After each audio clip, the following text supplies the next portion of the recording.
सुंदरकांड में हनुमान जी का आत्मज्ञान एक महत्वपूर्ण क्षण है। जब जांबवंत उन्हें उनकी शक्तियों का स्मरण कराते हैं, तो यह एक गहरा मानसिक और आध्यात्मिक परिवर्तन का प्रतीक है। यह क्षण न केवल हनुमान जी के लिए, बल्कि हम सभी के लिए एक शिक्षाप्रद अनुभव है। जब जांबवंत हनुमान जी से कहते हैं, तुम कितने महान हो, तुम्हारी शक्तियों का कोई मुकाबला नहीं है, तो यह शब्द उनके आत्मसंदेह को मिटाते हैं। इस पल में हनुमान जी अपनी वास्तविक क्षमता को समझते हैं और यह अनुभव करते हैं कि उन्होंने अपनी पहचान को भुला दिया था।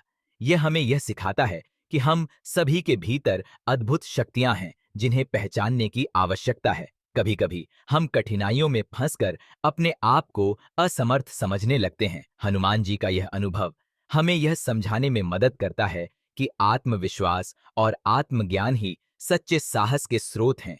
जब हम अपने अंदर की शक्ति को पहचानते हैं, तो हम किसी भी चुनौती का सामना कर सकते हैं। यह क्षण यह भी दर्शाता है कि जीवन में सही मार्गदर्शन कितना महत्वपूर्ण है। जांबवंत की सलाह और प्रेरणा हनुमान जी के लिए जैसे एक नई ऊर्जा का संचार करती है। यह हमें बताता है कि जब हम अपने लक्ष्यों को पाने के लिए सही दिशा में प्रयास करते हैं, तो हम अवश्य सफल होते हैं। इस आत्मज्ञान के परिणाम स्वरूप हनुमान जी न केवल लंका की ओर बढ़ते हैं, बल्कि वे अपनी पूरी ताकत और संकल्प के साथ आगे बढ़ते हैं।